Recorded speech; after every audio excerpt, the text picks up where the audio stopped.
Hi everyone, I am ASH, Ash the Novelist. It's just one letter after another.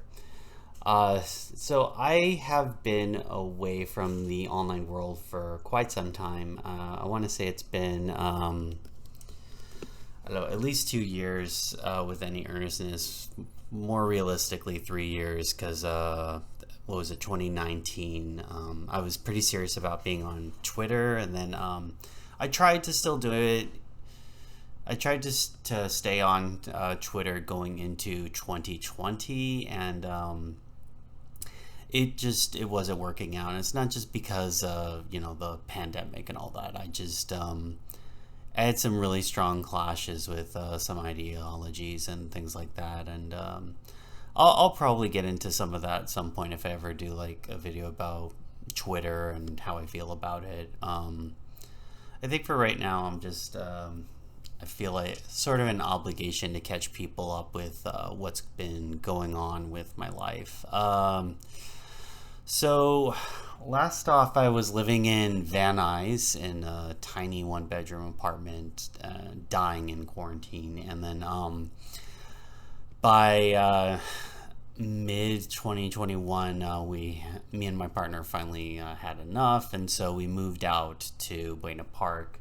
And we have this really nice condo. It's 4 bed, and there's this cool ash tree that we can see outside a window, and it's a really nice change of pace, and it's been good for us overall. This summer we actually we put in some milkweed, and it attracted some monarch butterflies, so we got some eggs, and so we had we had something like 20 caterpillars turn into monarch butterflies, and I got to have one walk on my finger and then fly away, and that was really cool. Like, it's a nice experience and bringing life about. One of the other changes is that I started working for a law firm. We were doing sexual harassment and discrimination, and so I got to help some people while working a 9 to 5 ostensibly, and I had some good experiences with that, but in the end, the management was just something that didn't agree with me, and they were like insulting me, so I quit, and so that's kind of given me a whole new set of experiences.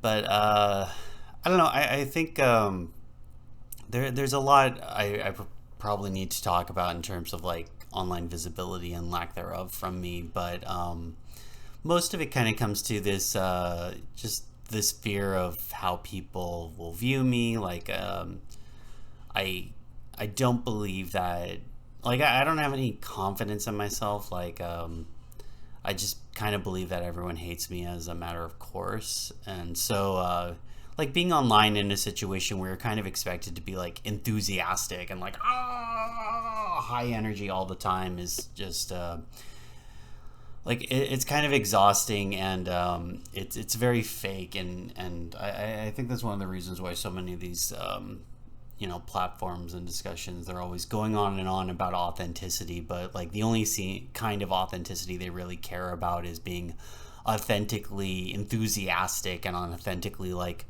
grateful and nice. I think those are probably the only 3 traits that you're allowed to have online. And I'm a very pensive person, and I'm very somber, and it's not that I'm not enthusiastic. Like, when I am enthusiastic, I can get like to levels of manic, but I don't want to put on a facade of enthusiasm. One of the things I am enthusiastic about is I'm publishing some works on Wattpad, and it's I'm going to turn it into it's a novella. It's called Life After Dinosaurs. It's kind of this I want to say slice of life, but I think the best way to describe it is a trauma romance about a high schooler who ends up going to like one of those like celebrity Sweet 16 birthday bashes, and so it's a really weird idea that popped into my head after doing too many romance RPs back in the day, And I really it's like 8 years old. So how I've been posting it up on Wattpad is I've been putting it out there, and I've been kind of commentating on my own writing. Like I've been calling it a retrospective, and I think I'll probably stick with that going forward.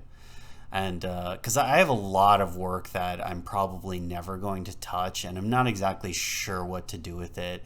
But like at some point, I had this idea of like kind of putting scraps of these novels just all together as a larger novel, kind of like an author's sketchbook. But I had this moment of clarity where I realized nobody's really going to care about that until they care about me as an author. But I could be wrong. Like this could be a way for people to really see what what it is I can offer as an author, and my perspective on things from perspective outside of just the work itself. And because I know that's important to a lot of people.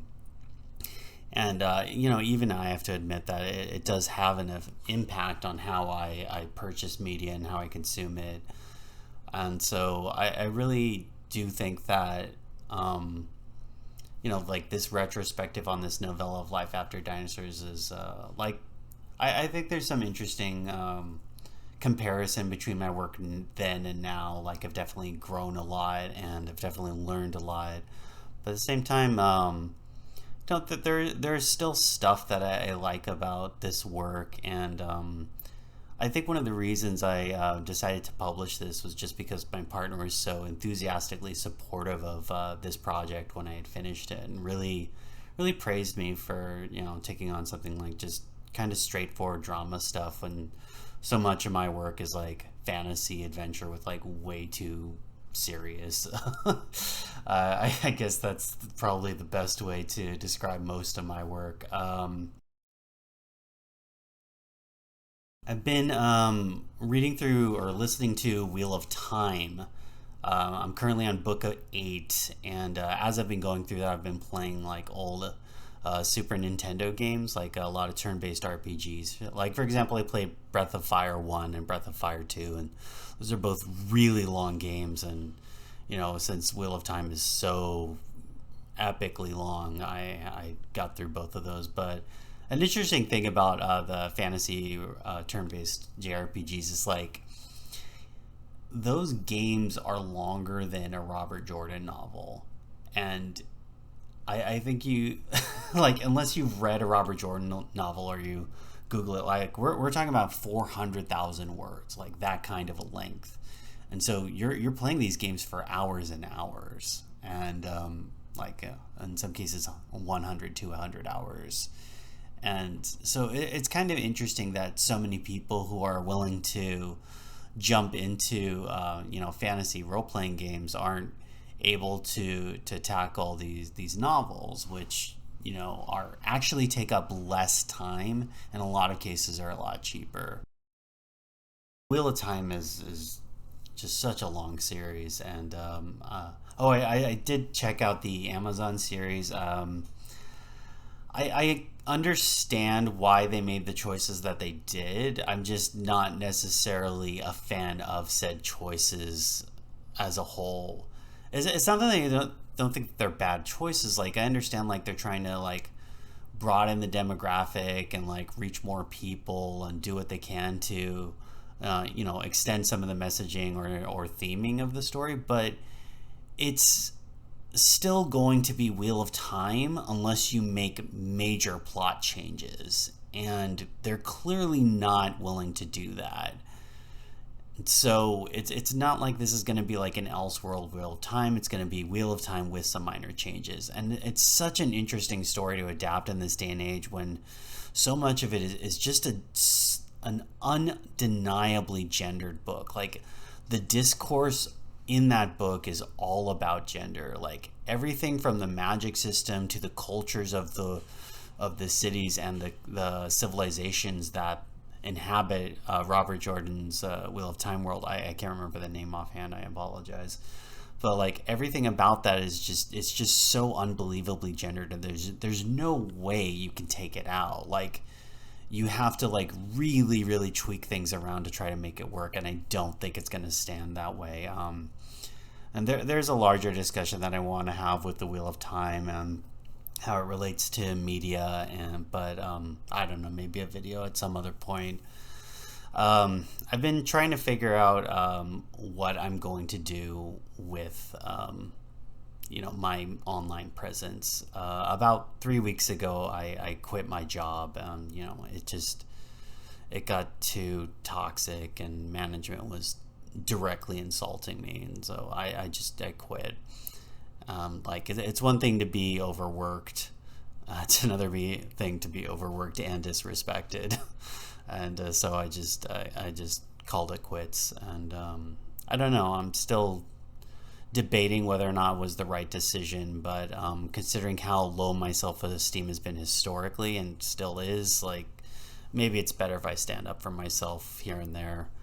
Um, so yeah, I've spent the last 3 weeks just kind of trying to figure out what to do. I've been contemplating if I should do I don't know, like a video game with commentary, or maybe do a video essay or something. And I might do that in the future. I spend a lot of time playing Stray. I tried to be able to get like a no death speed run of that, and I think I made it through like 5 earnest attempts before I really gave up. I ended up getting it down to sub 130 though, so that's something. But at the end of the day, I don't think I have the mindset to pour hours into speed running, and my commentary while playing is just absolutely atrocious. I'm far too focused on what I'm playing, and I can't really talk about it in any meaningful or intelligent way, and I just wasn't happy about that. I have a lot of criticisms about Stray the game, but considering the fact that it's an indie game, I'm not sure how much of it is something that would destroy someone's enjoyment. I think at the end of the day, the price point was probably a little too high for me, but all things considered, if it appeals to you, get it. What else? I recently watched Nope, and that was just a fantastic movie. There's like the main plot, which is kind of like an old school action monster movie experience, and that part was just so enjoyable. Like the whole third act, which was very much focused on that, was just really really fun. Just like, yeah, I left the theater just like on the top of the world. And the other plot was kind of this like psychological, more down to earth horror, and that part of it was like, I thought it was really well done. I thought it intermingled with the monster movie stuff like very well, like the in terms of the theming and building up the larger narrative. I really enjoyed that, and Jordan Peele's like exceptional with his theming, and like if that's something that you're working on or struggling with, like I definitely think you should look into that. But yeah, just fantastic movie. If my opinion matters, like go check it out. But to some extent, the movie's been somewhat tainted because I watched it with a friend of mine, and well, two friends of mine and my partner.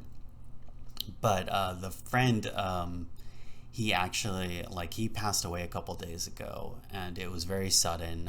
There was no warning, and so I mean that's been affecting me. I don't really know how much, but it's a sad association with, and I want to make sure that that I'm doing what I can to try to take the death seriously and give myself appropriate grieving time. But to some extent, his death has been kind of a catalyst for trying to do something serious online, and because we don't have forever in this world. And in general, I focus a lot more on writing than putting out any sort of online presence. And so I need something that's realistic for me to be able to do while I'm still writing and publishing and editing. And I think that maybe something like a vlog like this wouldn't be too bad. I can just throw something on. I don't have to edit too much, if at all, and I can just put it up. But I don't know. I'm very indecisive about what I want to do on this channel or just online as a whole, and I don't really know what I'm going to be doing moving forward. So if this drops off and I just start putting out videos, or if I start putting out videos, like, you'll know what's going on. But I think something you could definitely expect from me is that I'm going to keep publishing on Wattpad. I'm going to try out this new thing. I don't want to talk about it yet because I don't know how annoying it is to get invested in it. So I'll look into it. My thinking is that, but for this project, for Life After Dinosaurs, it should be done by the end of the week. I'm also writing a new story. It's called Soul Stars. The elevator pitch is Jedi's on Hogwarts. But it's me, so it's a little more gritty, serious, and just like really expanding out some of the world building than, say, you might expect from just Jedi's on Hogwarts. But I don't know how long it's going to take me to publish that. But I guess if you're super interested, you can comment something since you already have my ear. I didn't end up writing too much. I think I only got in like 1,000 words for the day, which is, it's not that much. But I got in my section 11, and I got that retrospective part put in. And the retrospectives aren't always easy for me or that comprehensive, but sometimes I'm pretty proud of what I've said, or at least I think that it's thought-provoking.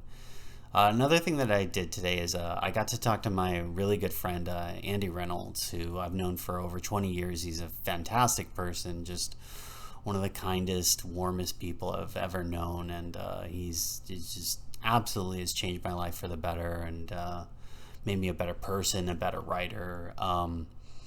And it's really, really nice talking to him. And he wrote this book here, Spectacle of the Extension, by Andy Reynolds.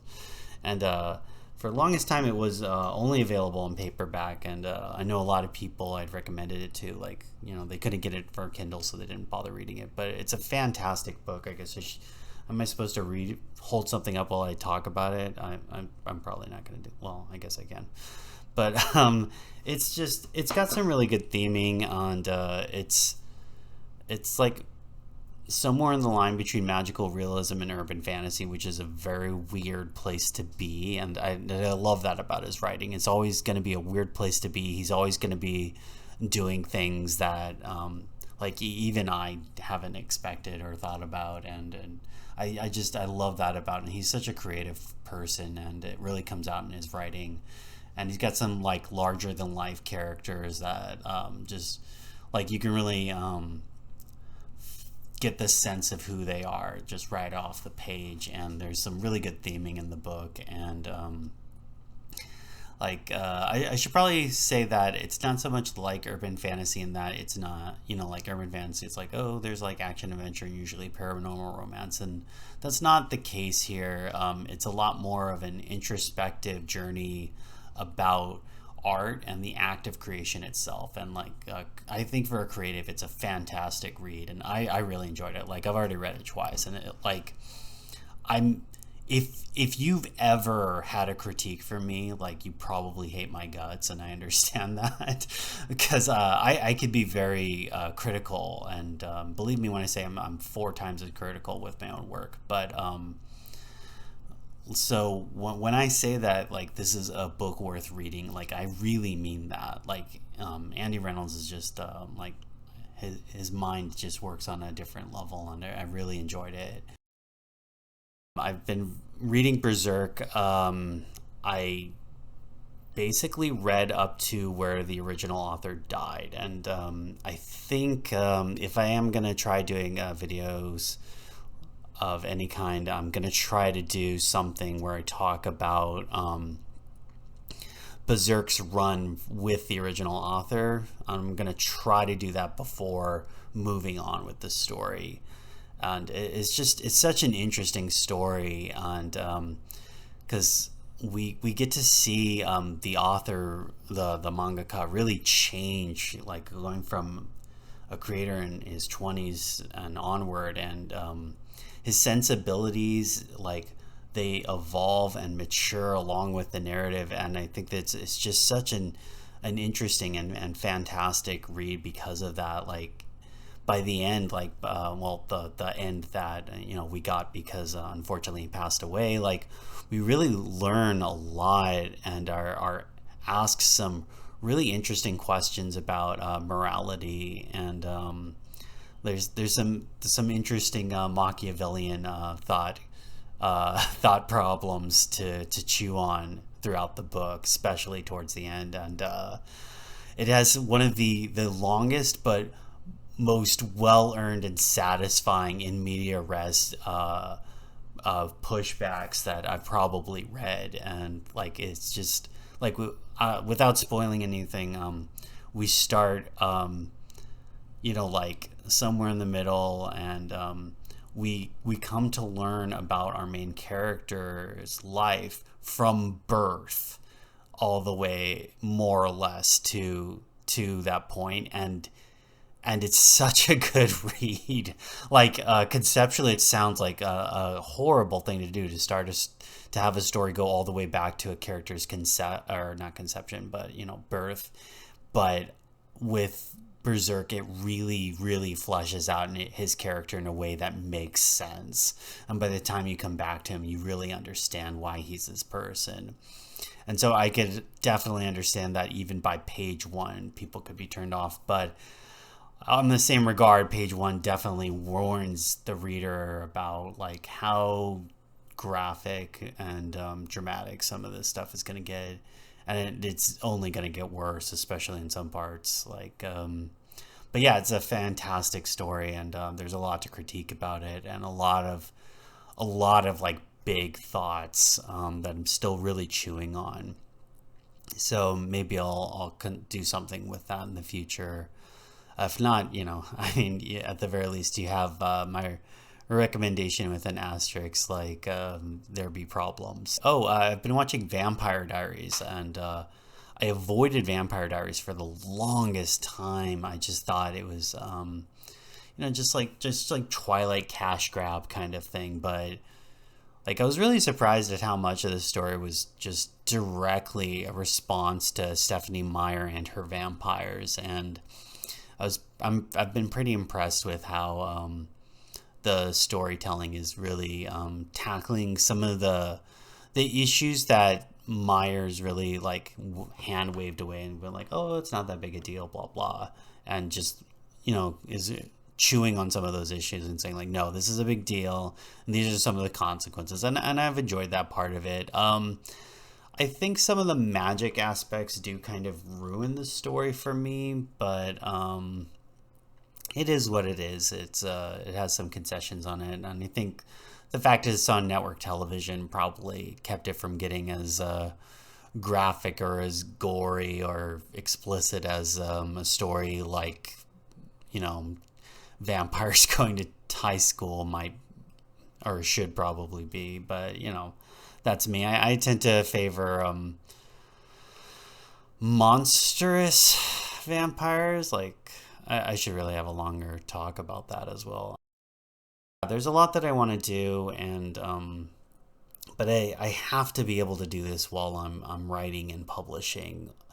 I'm just I don't have as much time on this world as I would like to, and I need to do everything that I can to keep writing, and not just because, like, I want to have some kind of an impact in the world or anything like that, but because it honestly helps keep me grounded and keeps my mind clear to get this out with my writing. So this is kind of like day one of vlog. What I can say is I don't know what I'm gonna do to make my environment more appealing, if anything. I'm trying really hard not to spend too much money right now, so that's a concern. But I definitely I want to go back and look through some of my older works. I'll kind of discuss some of the ideas that I scrapped in detail, like in a lot of detail, like in and I don't know. I've been thinking about this, and like I feel like on the pro side, it kind of gives a sense of like how my mind works and the kind of things that I gravitate towards, and what kind of where my strengths and weaknesses have been historically as a writer. But I don't know. I guess in theory, like people can just kind of copy my ideas and like run off with them. But I just think so little about plagiarism as a whole. Like it's not something that I really spend that much time like worrying about. As weird as that sounds, just because like I'm always coming up with new ideas and moving forward.